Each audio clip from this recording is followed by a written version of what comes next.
पण हे कधी आणि कसं? दीपाला मात्र अजून आश्चर्य वाटत असतं.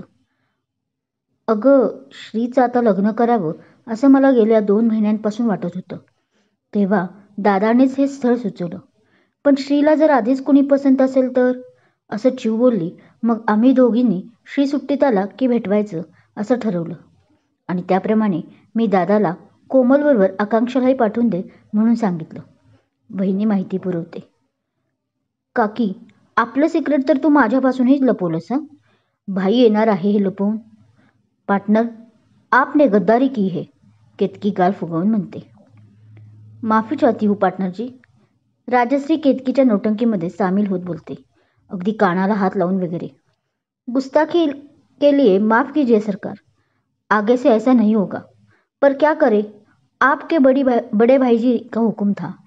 कसमें बिस्मे खिलाई थी जनाब हमसे. ती बोलते. ठीक है, चिव हात करत म्हणते. आपकी पार्टनर पहली गलती है इसलिए माफ करते हैं. जाओ, छोड़ दिया आपको. अगदी हाताच्या ॲक्शन करून ती बोलत होती. तिचं बोलणं होताच तिची व राजश्रीची नजरानजर होते आणि दुसऱ्या क्षणाला दोघेही टाळ्या देऊन एकमेकींना हसायला लागतात. दीपा मात्र त्यांच्याकडे हे नक्की काय होतं असं तोंड करून पाहत होती. त्या तशाच हसत या तिघांजवळ जातात. पुढे काय करायचं हे सांगायला. किती गोड नातं आहे ना या दोघींचं. दीपा त्या दोघींकडे पाहत हातानेच नजर काढत बोलते. तोच तिकडून श्री तिला यांना काय झालं असं विचारतो. ती काही नाही म्हणत हसतच त्या दोघींजवळ जाते. तसं हा अजीबच आहे म्हणत चेहरा वाकडा करत परत केतन जिथे असतो तिथे जातो. बॉडीगार्ड भारी ठेवलेत हं तू. स्टेजच्या मागे तयारी करत असलेल्या चिवला तोच मगासचा मुलगा हळूच कानात येऊन बोलतो आणि डोळा मारत आला तसा निघूनही जातो. ती मात्र त्या मुलाकडे नुसती आश्चर्याने पाहत राहते. त्याने अजूनही चेहऱ्यावरचा मास्क काढला नव्हता. पण तुम्हाला आत्तापर्यंत अंदाज आला असेलच. काय ग, काही परत बोलला का तुला? तिकडेच गेले 2 मिनिटं पाहणाऱ्या चिवला रणवीर जवळ येत बोलतो. बाबा, तू इथे? तिला मात्र परत आश्चर्य वाटतं. हो, ते तू अजून पुढचा कार्यक्रम काय आहे ते अनाउन्समेंट करायला का आली नाही म्हणून पाहायला आलो होतो. पण ते जाऊ दे, मला सांग, तो मुलगा परत काही बोलला का? तो विचारतो तशी ती त्याच्याकडे पाहायला लागते. अशी पाहू नकोस. मगाशी काय घडले हे मला माहिती आहे. केतन व श्री होते म्हणून मी आलो नाही मगाशी. पण याचा अर्थ असा नाही की पार्टीत काय चाललंय माझ्या मुलीसोबत हे मला माहीत नाही. तो दात ओठ खातच त्या मुलाला पाहत होता. बाबा, रिलॅक्स. काही झालं नाही. मगाशी सुद्धा असं काही घडलं नव्हतं. तो फक्त पाहत आहे, मला इतकंच. पण तू काळजी करू नकोस, कारण आता अशी परत वेळ वारंवार येणार आहे, तुझ्या पुढे व माझ्या पुढे. शेवटी मी दिसतेच आईसारखी भारी. ती हसत डोळा मारत म्हणते. झालं, आली परत मूळ पदावर. एवढ्या गंभीर चाललेल्या चर्चेतही तू मला चिडवायचे काही सोडू नकोस, तो वाकडं तोंड करत म्हणतो. बाबा, रिलॅक्स. ती त्याचे दोन्ही खांदे पकडत बोलते. अशा मवाली मुलांना कसं हँडल करायचं त्याचं ट्रेनिंग तू दिलेलं मला. ते मी अजून विसरले नाही म्हटलं. ती आता दातोट खात त्या मुलाकडेच पाहत बोलते. आता हा विषय सोड आणि जा आपल्या गर्लफ्रेंडबरोबर.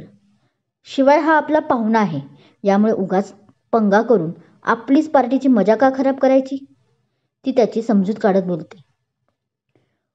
तू नुसती दिसते वयाने लहान, पण खूप मोठी झालीस जीव तू. तो हसत तिच्या डोक्यावर थापडतो.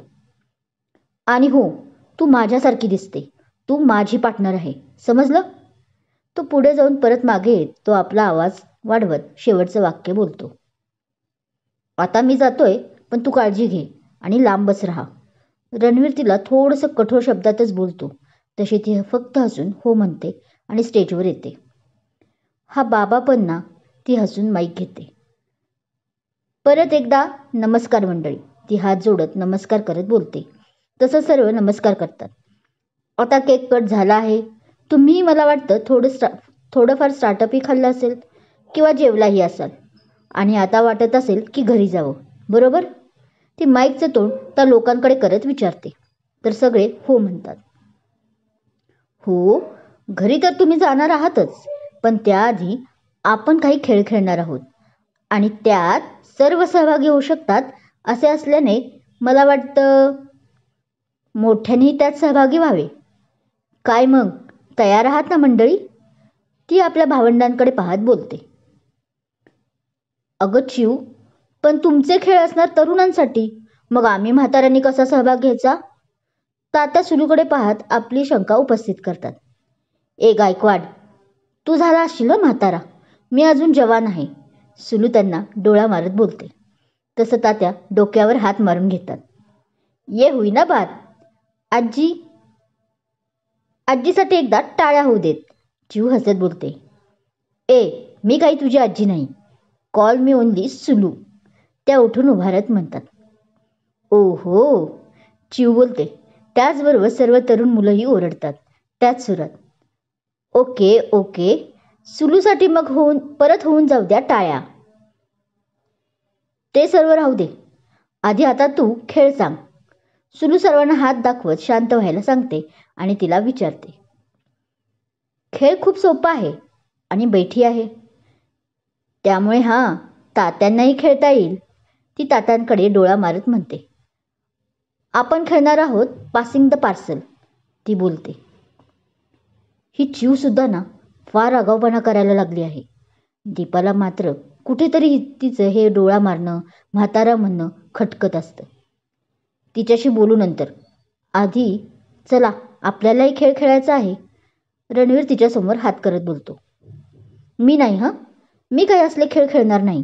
हे तरुण मुलांच्या खेळात आपलं काय मध्ये मध्ये, ती माघार घेत बोलते. तुम्ही झाला असेल म्हातारे, मी नाही. बघा अजून किती जवान आहे, तो स्वतःकडे पाहत बोलतो. ती त्याला न्याहाळते. तुमच्यात तसा काहीच नाही बदल झाला, पण हे मध्ये मध्ये उगवणारे पांढरे केस तेवढं वयाची आठवण करून देतात रणवीरजी. ती पांढऱ्या केसांना हात लावून खोचकपणे बोलते आणि तिथून लगेच पळ काढते. म्हटलं होतं ना मी, तो हसून बोलतो. तोच त्याला क्लिक होतं. फक्त वयाची आठवण म्हणजे मी म्हातारा, तो पुढे बोलणार, पण त्याला दिसतं की ती तर केतकीजवळ पोचलीही होती. मग तोही धावत तिथे जातो. वहिनी म्हणून छान आहे ना आकांक्षा, दूरवर नजर लावून बसलेल्या श्रीला केतन बोलतो. काही बोललास का केतन? तो तसा आपली नजर केतनवर रोखत बोलला. मी म्हणालो आकांक्षा वहिनी दिसायला खूप छान आहे ना, तो परत बोलतो. खूप गोड आहे, अगदी स्वभावही आपल्या चिवसारखा आहे. श्री परत आकांक्षाकडे एकटक पाहत बोलतो. अगदी काजू कतलीप्रमाणे, कितीही खाल्ली तरी जिभेवर तिची चव तशीच राहावी. केतन आपल्या हातातील काजू कतली खात त्याला चिडवतो. काय काय म्हणालास तू केतन? तसं श्री भानावर येत बोलतो, पण तोपर्यंत साहेबही केतकीजवळ गेलेला असतो. तसं तोही तिथे येतो. तात्याही सुलूला घेऊन येतात. तात्यासाठी केतकी खुर्ची ठेवते. काय मग तात्या, तुम्ही पण खेळताय ना? तात्यांना पाहून केतकी डोळा मारत विचारते. गायकवाड, तू बस वर खुर्चीवर, तसंही गाणं स्टॉप करायला कुणीतरी हवंच की, असं बोलून सुलू आजी खाली बसते. तसं केतकी आपल्या भुवया उंचावत डोळ्यांनीच तात्यांना खिजवते. सर्वजण मग गोल करून बसतात. रणवीर, दीपा, राजवीर, राजश्री, तर शेजारी आकांक्षा, श्री, कोमल, केतन असे जोड्या जोड्याने अजाणतेपणे बसलेल्या होत्या. सुलू आजीचं जवळच बसलेल्या आकांक्षाकडे लक्ष जातं आणि त्यांच्या भुवया उंचवल्या जातात. त्याच वेळी आकांक्षाही पाहते, पण ती लगेच मान खाली घालते. तसं सुलू आजी तिच्याजवळ एक मास्क सरकवते. आकांक्षाला कळतं तसं तीही तो डोळ्यांचा मास्क पटकन घालते. हे आकांक्षा, एनी प्रॉब्लेम? चिव तिच्याजवळ जाऊन विचारते, पण ती मानेनच नाही म्हणते. अगं मग तो मास्क का घातला आहे? राजश्री विचारते. ते ते तिला आता काय बोलावं तेच कळेना. ॲलर्जी, डोळ्यांची ॲलर्जी झाली ना तुला बाळा? तोच सुलू आजी सिच्युएशन सांभाळत बोलतात. हो हो हो, ते माझ्या डोळ्यांना ॲलर्जी झाली आहे, ती आजीकडे पाहत एक सुस्कारा टाकत बोलते. तशा या तिला डोळ्यांनीच रिलॅक्स व्हायला सांगतात. तुम्हाला कसं माहीत? चिऊ एकदा सुलू आजीकडे तर एकदा आकांक्षाकडे पाहत बोलते. तुम्ही ओळखता का दोघे एकमेकींना? त्यांच्याच आलेल्या खानाखुना पाहून ती विचारते. ओळखतो? घाबरून आकांक्षा आजीला पाहते. आजी मानेनच नाही म्हणून बोल सांगते. ओळखतो, ओळखत नाही आम्ही एकमेकींना, ती कशीबशी बोलते. अगं चिऊ बाळा, तिने मगाशीच मला सांगितलं. तू स्टेजवर होतीस ना, तर तिला वाटलं मी तूच आहेस म्हणून तिने मला सांगितलं. मग बघ, म्हणून मी तिला माझा मास्कही दिला. आजी सध्या तोंडाला येईल त्या सुचेन ते बोलत होत्या. ओके, अजबच आहे, असा चेहरा करत चिऊ बोलते. चला, सर्व बसलेत तर खेळ खेळायला सुरुवात करूयात. आतून केतनने आणलेली उशी घेत चिऊ बोलते. पण बोलताना कुठे बसायचं ते ती बघत होती. केतकी, इकडे ये, म्हणून रणवीर तिला हाक मारतो. तिथं 2 माणसं आरामात बसतील इतकी ऐसवेस जागा असते. मग केतकीही तिथे जाऊन बसते. ती बसतच असते की तिच्या शेजारी तो मास्कवाला मुलगा येऊन बसतो. ती थोडी त्यामुळे दचकते. रणवीरलाही त्याचं वागणं काही आवडत नाही. सॉरी, ते जागा कुठे नाही, इथेच फक्त होती, तो रणवीरला बघत बोलतो. इट्स ओके, दीपा बोलते. चल केतू, तुझ्याकडे उशी आहे तर पास करायला तूच सुरुवात कर. तात्या, गाणं वाजवा. तसं गाणं सुरू होतं. दीपा मध्ये बोलल्याने रणवीर शांत बसतो आणि केतकी तोंड वाकडं करत उशी त्याला पास करते. खेळ सुरू होतो. मराठी गाणी वाजत होती, तात्यांच्या आवडीची. पहिला आऊट रणवीरच होतो. बाबा, तुझ्या काळातला सिनोरिटाचा डायलॉग होऊन जाऊ द्या. तुझ्या सेनोरिटासाठी? केतकी तशी दीपाकडे एक नजर टाकून डोळा मारत रणवीरला बोलते. पण हे तिचं वागणं परत दीपाला खटकतं. आणि आता तिला रणवीरचाही राग येतो की तो तिला त्यावर काहीच बोलत नव्हता. उलट तिच्या अशा बोलण्यावर हसत होता, लाजत काय होता. ओके, बोलतो मी, तुझ्या इच्छेसाठी, रणवीर हसत बोलला. बड़े बड़े शहरों में ऐसी छोटी छोटी बातें होती रहती है सिनोरिटा. हा, तो डायलॉग बोलतो तसा सोबत अमिताभची ॲक्टिंगही करतो.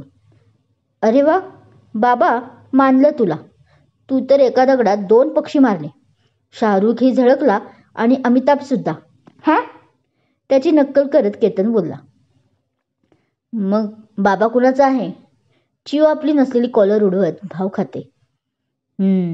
आली आपल्या मूळ पदावर, श्री बोलतो तसं चिऊच्या शेजारी बसलेला तो मास्कवाला खाली मान घालून हसायला लागतो. हसायला काय झालं तुला? ती त्याची कॉलर धरतच बोलते. तशी दीपा मध्ये पडते आणि तिला परत खाली बसवते. तसं तो मास्कवाला कोणी पाहत नाही हे पाहून तिला फ्लाइंग किस देतो. ती मात्र आता जाम उचकते आणि उठून त्याची कॉलर पकडते. फार झालं तुझं, म्हणतच ती त्याला मध्ये आणते ओढतच. दीपा हाक मारत असते पण शेजारी बसलेला रणवीर तिला शांत बसायला सांगतो. तुला एवढंच अंगात किडे आहेत ना, तर चल कुस्ती खेळूयात. कोण जिंकतो ते पाहूयात. ती साडीचा पदर खोचत साडी थोडी वर करत कुस्तीच्या पोजमध्ये येत बोलते. अहो रणवीरजी, आडवा तिला, काय चाललं आहे तिचं? दीपा रणवीरला बोलते. दीपाजी, तुम्ही जरा थांबा. चिऊ एवढी भडकली आहे म्हणजेच या मुलाची काहीतरी चूक आहे आणि ती आपल्यापर्यंत आली नाही त्याची चूक सांगायला, म्हणजे ती एकटं हँडल करू शकत असेल. तो मात्र दीपाला शांत बसायला सांगतो आणि केतकीला चेअरअप करायला पुढे जातो. तसं तिच्या बाजूंनी श्री, केतन, राजवीरही जातात. दीपा, राजश्री मात्र हे काय चालले ते पाहत असतात. सुलू आजी व आकांक्षा मात्र या मुलाकडे पाहून कपाळावर हात मारून घेतात. इकडे तोही तयार होतो आणि दोघे कुस्ती खेळायला लागतात. पुढच्या मिनिटातच खेळ रंगात आला होता. दोघंही तोडीस तोड होते. केतकीला माहीत नव्हतं की हा मास्कवाला खूप चांगली कुस्ती खेळू शकतो. त्याच्या प्रत्येक मुवमेंटला ती आश्चर्यचकित होत होती. कारण ते सर्व डावपेच अगर तुम्ही पहिलवान असाल किंवा कुस्तीची जाण असाल तर आणि तरच खेळू शकता. ती थोडीशी चलविचल होते. पण रणवीरचा आवाज कानावर पडतो आणि ती स्वतःला सावरून त्याला फाईट करायला लागते. धोबीपछाड करायचं ठरवून ती त्याला उचलणार तसं तिच्या कंबरेला एक थंड शहारा होतो. ती जराशी बहकते पण परत सावरून त्याला उचलायला जाते. तोच ती धाडकन खाली पाठीवरच कोसळते. कसं माहीत नाही, पण खोचलेल्या नीरा खाली तिच्या पायात येतात आणि साडी पायात आल्याने तिचा पाय घसरतो. तो 1 ते 5 आकडे बोटाने मोजतो, पण तिचा पाय मुरगळल्याने तिला उभारताही येत नव्हतं आणि ती मॅच तो जिंकतो. तो तिला हात देणार तोच रणवीर तिच्याजवळ जातो व तिला आपल्या दोन्ही हातांवर उचलून मास्कवाल्या मुलाला एक रागीट लुक देत निघून जातो. त्याच्या मागोमाग सर्वच येतात. ती त्यातूनही त्याच्याकडे पाहत असते तर तो डोळा मारून तिला परत फ्लाइंग किस देतो आणि तिथून निघून जातो. दीपा सगळ्या आलेल्या पाहुण्यांची माफी मागते, खास करून सुलू आजीची. ती त्या मास्कवाल्याला शोधत असते माफी मागण्यासाठी, पण तो तर केव्हाच निघून गेलेला. सुलू आजीला मग एका खोलीत राहायची सोय करून तीही केतकीच्या खोलीत जाते. इकडे तो मास्कवाला चालतच होता की तो एका मुलीला धडकतो. सॉरी हं, तो बोलून परत जाणार तोच माघारी वळतो. आकांक्षा, तू आणि इथे? तो मास्कवाला आपला मास्क काढून तिला बोलतो. अभि दादा, तू? समोर अभिला पाहून तीही आश्चर्यचकित होते. हो मीच, तो चिडून बोलतो. मी आपल्या आजीबरोबर आलोय. पण आकांक्षा, तू इथे काय करते? आवाजात अभिच्या चांगलीच जरब होती. शेवटी तो तिचा मोठा भाऊ होता. अगं आकांक्षा, तू कुठे चाललीस? मागून आलेली दीपा तिला हाक मारते. दीपाचं लक्ष नव्हतं अभिकडे. काकू ते... आकांक्षा अभिकडे पाहत बोलते. मी कुठेच जात नव्हते. आता केतकीचा पाय कसा आहे? मुरगळला तर नाही ना? ती परत दीपाकडे पाहत बोलते. हां, ती बरी आहे. पायात चमक भरली आहे. पेन किलर खाऊन झोपली आहे. दीपाच बोलता बोलता अभिकडे लक्ष जातं. तिला त्याचं तिच्यासोबत असणं खटकतं. मी तुला शोधत होते. आजच्या दिवस तू आमच्याच घरी झोप, कोमल आणि तू. मग वाटल्यास उद्या जा हो बाळा आपल्या घरी, ती आपुलकीने बोलते. हो चालेल, आकांक्षा आपल्या हाताच्या बोटांशी खेळत मान हलवून बोलते. 1 मिनिट, मध्येच आता अभि बोलतो. काय चाललंय आकांक्षा? आजीला विचारलं?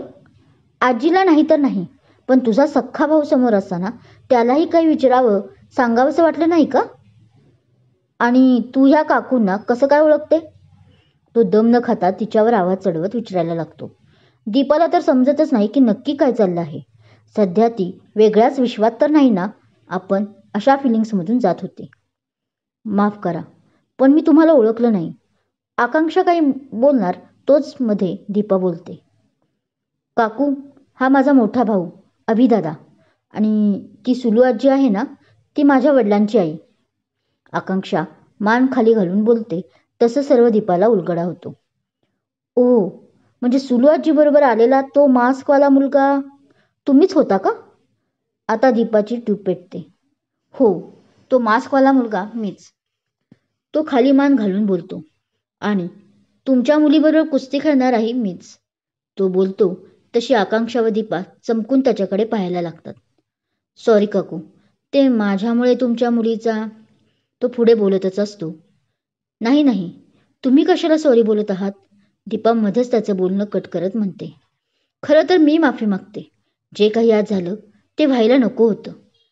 केतकी तशी शांत मुलगी आहे, पण का माहीत नाही आज अशी का वागली ते. दीपा शरमेनं मान खाली घालून कपाळावर पुढे आलेल्या बटांना सावरत ती बोलते. नाही काकू, खरं तर... तो बोलणार होता पुढे, पण का कोण जाणे त्याच्या तोंडून शब्दच फुटेनासे झाले होते. नाही, उलट तुम्हीच आम्हाला, आमच्या केतूला माफ करा, ती हात जोडून बोलते. बरं, तो बोलतो.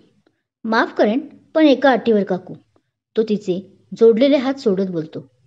आकांक्षा आता हा काय बोलतोय ते ऐकायला आतुर झाली होती. शिवाय मनात भीतीही वाटत होती की याने काही चुकीचं बोलू नये काकूला. ती मनातल्या मनात देवाचा धावा करत होती. हां, बोला ना, दीपा आकांक्षाकडे पाहत परत त्याला पाहत बोलते. मी माफ करेन, पण जर तुम्ही... तो परत बोलता बोलता थांबतो. तुम्ही मला अहो जाऊ न करता नुसतं अभि म्हणालात तर, तो हळू आवाजात बोलतो. दोघी 2 मिनिटं हँग होतात. तो काय बोलला हेच लक्षात येईनासे झाले. म्हणजे मी तुमच्या मुलीपेक्षा जरी मोठा असलो तरी तुमच्या मुलाच्या वया एवढा तर नक्कीच असेल, तो हसत बोलतो. आत्ता कुठे दोघींना तो काय बोलला ते समजतं. आकांक्षाला मनातून हायसं वाटतं. अरे किती घाबरले मी. मला वाटलं चिकन खायला येतो असं म्हणतो की काय. दीपा हसत आपलं वाक्य पूर्ण करत बोलते. हां, ही सुद्धा आयडिया आवडेल मला, पण तुमची इच्छा असेल तर, तो तिच्यावर वाक्यावर हसत बोलतो. आयडिया वाईट नाही, पण त्याचं काय आहे ना, मला ते बनवता येत नाही. पण हो, मी असं ऐकले की आमच्या श्रीला छान जमतं. दीपा बोलता बोलता मुद्दामच आकांक्षाकडे पाहते. आकांक्षाला जाम लाजायला येतं. तिलाही तो आवडू लागला होता, पण मॅडमला ह्याचा पत्ता नव्हता अजून की कोमलने त्याच्यासाठीच तर तिला इथे आणलं आहे. अभि मात्र या दोघींची चाललेली नजरानजर पाहत होता. कुछ तो गडबड है दया, तो मनातल्या मनात बोलला. त्याचा उलगडा केलाच पाहिजे. काही बोललास का? त्या दोघी आपल्याच विचारात घडलेल्या असताना दीपाला त्याचं शेवटचं वाक्य कानावर आदळून जातं तशी ती पटकन भविष्यातून वर्तमानात येते. नाही, काही नाही, तोही गडबडतो. मी आपलं तेच म्हणत होतो की आता झोपलं पाहिजे, उद्या सकाळी लवकर जायचं आहे. तो आपलं काहीतरी बोलायचं म्हणून बोलतो. ओके, मग आकांक्षा, तू सुलू मावशींच्याच खोलीत जाऊन झोप. आणि अभि तू अभि तू आमच्या श्री व केतनच्या खोलीत झोप. मी सांगते श्रीला. आजच्या रात्रीचा तर प्रश्न आहे. त्या हसून बोलतात. तसं तो फक्त मान हलवतो, पण मनात भीती. बॉडीगार्ड जे म्हणत होता तो या दोघांना, आणि आता त्यांच्याच खोलीत जाऊन रात्र काढायची या विचारानेच त्याला घाम फुटला होता. दीपाच्या एका रिंगवर श्री फोन उचलतो व पुढच्याच मिनिटाला अभिला घेऊनही जातो आपल्या रूममध्ये. श्री व केतन जाम चिडले होते त्याच्यावर. त्याने पण त्यांच्या लाडक्या बहिणीला त्रास जो दिला होता.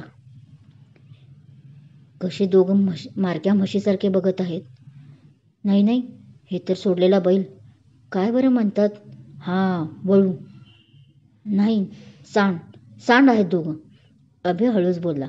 खोलीत आल्यापासून गेले 10 मिनिटं तो एका कोपऱ्यात उभा होता आणि श्री व केतन त्याला रागीट लूक देत होते. खाऊ की गिळू ही नजर होती. केतनने त्याच वेळी हाताने मान मुरडण्याची ॲक्शन केली तर श्रीने हाताची बंदूक करून डिशक्याव केलं. बाप रे, काय प्रकरण आहे? तोंडावर हात ठेवून घाबरत अभि बोलला.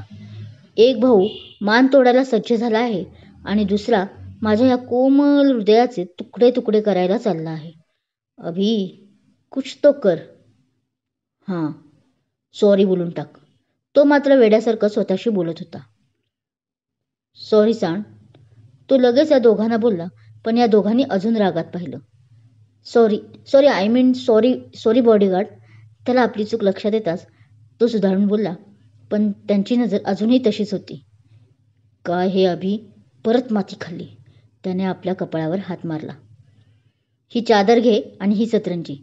बाहेर गॅलरी आहे, तिथे जाऊन झोप. केतन तो पुढे काय बोलणार तसं त्याच्याजवळ आला आणि हातात चादर व सतरंजी देत बोला. बस एवढंच? तो हातातल्या गोष्टीकडे पाहत बोलला. अहो पण दादा, बाहेर मी कसा काय? तो बोलतच होता की श्रीने हातानेच त्याला थांब म्हणून सांगितले. तसा तो मनातून खुश झाला. त्याला वाटले मोठ्या भावाला आपली दया आली असेल. पण श्रीने त्याच्या दुसऱ्या हातात एक रॅकेट दिली. तसं त्याने त्या रॅकेटकडे पाहिले. ती डास मारण्याची रॅकेट आहे. गॅलरीत डास जास्त असतात. Good night. एवढं बोलून श्री आपल्या बेडवर गेला व आडवाही झाला. काय झालं? एवढीही मेहरबानी नको आहे का? द्या इकडे. केतन त्याच्या हातातली रॅकेट घेणार तोच त्याने ती मागे घेतली. नाही, काही नाही. झोपतो ना मी गॅलरीत. आणि धन्यवाद या रॅकेटसाठी. अभि कसा बसा बोलला आणि बडबड करत गॅलरीत जाऊन सतरंजी टाकायला लागला. बडबड झाली असेल करून तर झोपा लवकर आणि सकाळ व्हायच्या आत निघून जा. केतन असं बोलून गॅलरीचे दार लावून निघून गेला. रात्र सरली. सकाळी सगळेच नाश्त्याला जमले होते. अगदी केतकीही आली होती आपल्या बाबाचा आधार घेऊन. दीपाला सकाळपासून तिच्या खोलीत जाण्याचा काही चान्सच भेटला नव्हता, कारण सकाळपासून ती आपल्या पाहुण्यांच्या खातरदारीतच गुंतली होती. शेवटी त्यांच्याशी नवीन नातं करण्याचा विचार चालू होता. राजश्री वहिनीलाही जेव्हा दीपाने सर्व रात्रीचं बोलणं सांगितलं तेव्हा तिलाही आश्चर्य वाटलं आणि आपण करून घेतलेला अभिबद्दलचा गैरसमजही तिला चांगलाच वर्मी लागला. तिने त्याबद्दलही सकाळी सगळे उठण्याआधी सुलू आजीची माफी मागितली होती. चला आता निघतो आम्ही, अभि त्या सर्वांसमोर येत बोलतो. सोबत आजी व आकांक्षाही होते. अरे लगेच कसं? दीपा त्या तिघांजवळ जात आजीचा हात धरून म्हणते. नाश्ता तयार आहे, तो तरी करून जा. दीपाबरोबर आता तात्या व राजश्री त्या तिघांना आग्रह करत म्हणतात. या तिघांना झालंय तरी काय? या मुलाने इथे माझा पाय लुळा केला आहे आणि आई व काकी त्याला नाश्ता करायला बोलवत आहे. केतकी रागारागातच समोरचे पोहे खात त्याला एक शिवी देते. केतकी बिहेव, रणवीर तिला हळूच ओरडतो. आई तुझी बरोबर करत आहे. कितीही झालं तरी ते आपल्या तात्यांचे पाहुणे आहेत. तूही बाबा मलाच ओरड. त्याने काय काल केलं? ती रागातच चमचा आपटत बोलते. त्याने काल जे केलं त्याची माफी त्याने तुझ्या आईपाशी मागितली आहे रात्रीच. आईने मला सर्व सांगितलं आहे. आता तू रागराग न करता शांत बसून नाश्ता कर. तुला पेन किलर खायचे आहेत. रणवीर तिच्या चमच्यात पोहे घेऊन तिला चारत बोलतो. तीही काही न बोलता खायला लागते. आधी चुका करायच्या आणि नंतर माफी मागायची. हे असलेच असतात सर्व पुरुष. पण ही आकांक्षा काय करते त्यांच्याबरोबर? कोमलला विचारलं पाहिजे. ती स्वतःच्या मनाशी बोलत पोहे खायला लागते. काकू चिकन खायला येईल नंतर, आता आशीर्वाद द्या, म्हणत तो वाकून दीपा, तात्या व राजश्रीचा आशीर्वाद घेतो. मागोमाग आकांक्षाही पाया पडते. दीपा व राजश्री हसून तिला भरभरून आशीर्वाद देतात व लवकरच भेटू म्हणूनही सांगतात. सगळे मग त्या तिघांना निरोप द्यायला वाड्याबाहेर जातात. नाश्ता होताच केतकी कोमल जवळच्या खुर्चीत जाऊन बसते. कोमल, अगं आकांक्षा तुझी मैत्रीण होती ना, मग तुझ्यासाठी का नाही थांबली? केतकी विचारते. कारण आकांक्षा ही अभिची छोटी बहीण आहे आणि सुलू आजीची नातीन आहे. बाहेरून आत आलेली दीपा केतकीला बोलते. अच्छा, असं बोलून केतकी आपल्या जागेवरून उठते. तोच. केतकी मला तुझ्याशी बोलायचं आहे, दीपा रागाच्या पट्टीत बोलते. हां बोल ना, केतकी हसून बोलते. इथे नको, तू आमच्या रूममध्ये चल, ती तिचा हात धरून बोलते. आई, अगं हे सर्व आपलेच आहेत, यांना काय लाजायचं आहे, तू इथेच बोल, केतकी थट्टा करत बोलते. केतकी, दीपाचा आवाज वाढतो. तोच रणवीर, तात्या व राजश्री आत येतात आणि बाकीचे बसलेले उठून उभा राहतात. केतकी, मला चांगलंच माहीत आहे की हे आपल्या घरचे आहेत, पण मला जे काही बोलायचं होतं ते तुला एकटीला बोलायचं होतं, कारण त्यामुळे तुलाच सगळ्यांसमोर एम्ब्रॅसिंग झालं नसतं. ती चढलेली लय खालच्या पट्टीत घेत बोलते. पण तुझी इच्छाच ही आहे मी सगळ्यांसमोर बोलावं तर ऐक. कालपासून जे तू बाबांशी, तात्यांशी, इव्हन आपल्या मोठ्या भावांशी वागत आहेस ना, त्याला सरळ भाषेत बोलायचं म्हटलं तर उद्धटपणा म्हणतात. दीपा बोलतच असते की रणवीर तिच्याजवळ येतो. तशी दीपा त्याला रागाने पाहते आणि हातानेच तिथेच बोलते. तसा रणवीर थांबतो. हे बघ, अभिच्यात आणि तुझ्यात काय झालं मला माहीत नाही, पण तू जे सोबत केलं ते चुकीचं होतं. तू पैलवान आहेस म्हणजे सर्वच पैलवान असतात असं नाही ना. नशीब त्याला कुस्ती खेळता येत होती, कारण तू जे डावपेच खेळत होतीस, तुला काय वाटलं मला कळत नव्हतं का की तू नक्की काय करायचा प्रयत्न करत होतीस? पैलवान असल्याचा असाही गैरफायदा घेऊ नये केतू. मला तुझं अभिसोबतचं वागणं बिलकुलही पटलं नाही. शिवाय सुलू आजीचं नाव घेऊन तात्यांना जे चिडवत होती तेही मला पटलं नाही. बाकीचं तुझे वागणं खपून घेतील, पण मी तुझी आई आहे केतकी. ती बोलतच असते की चिव चमचा खाली फेकते. वाटलंच मला, अजून तू कशी काय बोलली नाहीस? चिवचा संताप अनावर झाला होता. तू कधीच माझी बाजू समजावून घेत नाहीस आणि आता आई आहेस, आई आहेस म्हणत आहेस, तर तेव्हा कुठे होती जेव्हा मी फक्त 10 दिवसांची होती. माझे बाबा जे रक्ताचे होते ते बिचारे मला सोडून केव्हाच गेले. पण तू तर जिवंत होतीस ना. मग अशी अचानक मला वाऱ्यावर सोडून का गेलीस? का आई असूनही मी अनाथ होते? केतकी आवाज चढवून बोलत होती. तेवढ्यात खाड असा आवाज झाला. सगळे तिच्याकडे बघायला लागले. आधीच सर्व तिचं बोलणं ऐकून सगळे बिथरले होते की ती असं काही विचार करत आहे आपल्या आईबद्दल. आणि त्यात आता रणवीरने तिला कानाखाली मारली होती.